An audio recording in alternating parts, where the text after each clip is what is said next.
Hello বন্ধুরা, এই যে চলে এলাম পার্কিং সামনে গোডাউন। বহুত দিন তোমাদের সামনে আসা হয়নি, কি আর আসবো বন্ধুরা, মন মেজাজ সবই খারাপ, ভালো লাগছে না বিষয়টা, সবাই বুঝতে পারছে। সবাই কিছু কিছু বন্ধুরা বলছে, কিছু কিছু আমাদের মাইকগুলারা বলছে হাফ চোং দিয়ে 12-24 খানা চোং দিয়ে বাজাতে। যাই হোক, 24খানা চোং দিয়ে বন্ধুরা মজা আসবে না, বাজানোই হবে। এর ব্যবসা চালাতে গেলে বাজাতে হবে, কিন্তু বিষয় হচ্ছে ব্যবসাটা কি ব্যবসার মতো হবে মনে হচ্ছে বন্ধুরা? হবে না। তোমাদেরও এতে ইন্টারেস্ট থাকবে না, বেশি ইন্টারেস্ট কমে আসবে। যে একটা জিনিসের মতো জিনিস, তার প্রতি একটা ইন্টারেস্ট, সেই ইন্টারেস্টটাও থাকবে না। এই যে ডিজি ফিজি সব বন্ধ পড়ে আছে, বুঝতে পারছো। সব মালগুলো দেখি পরিষ্কার করতে হবে, এই চোং ফোং সব খোলার ব্যবস্থা করতে হবে। দেখি ছেলেরা সব আসছে আজকে।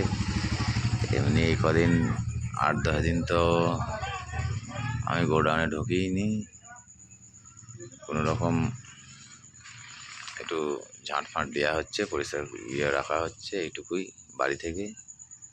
বাকি মন মেজাজ খারাপ, সবই বুঝতে পারছে বন্ধুরা। একটা আশা তো ছিল এই বিষয়ে, সেটা নেই। একটা ব্যবসায় ব্যবসা যে কোনো মানুষ যেই করুক তার প্রতি সবাইকার আশা থাকে। আর বিষয় হচ্ছে ভালো লাগার বিষয়। মাইকের ব্যবসাটা আশা যে এই নেই যে লাখ টাকা ইনকাম হয় মাইকের ব্যবসা থেকে, তা হয় না। এটাও একটা আনন্দের বিষয় আছে।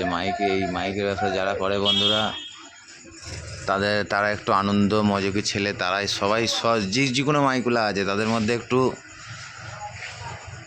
মাইক ভক্ত আছে, তবেই তারা মাইকের সেটআপে আসে। না হলে এমনি সাধারণ ব্যক্তি মাইক করতে আসবে না। যারা মাইক ভালো লাগে, ভালোবাসে, তাদেরই আছে। যাই হোক, ঘুরিয়ে ফিরে আর কি দেখাবো বন্ধুরা, কিছু দেখাবার নেই। সিস্টেম এখন সব গোলমাল হয়ে গেছে, ভাড়া পুরো টোটাল বন্ধ। আমি তো একরকম বন্ধু, পারমিশন করলেও মাল দিচ্ছি না এই মুহূর্তে। কেন দিচ্ছি না? পারমিশন করেও তো পুলিশ বলছে মাল তুলে নেবো, কোনো গ্যারান্টি নেই। তাহলে কি কার গ্যারান্টিতে এত টাকার মাল ছাড়বো বলো বন্ধুরা? যদি কোনো গোলমাল হয়ে যায় কী হবে বুঝতেই পারছো সবাই। যাই হোক, ঘরে পড়ে থাক, পচার জিনিস নেই, দেখা যাবে ভবিষ্যতে।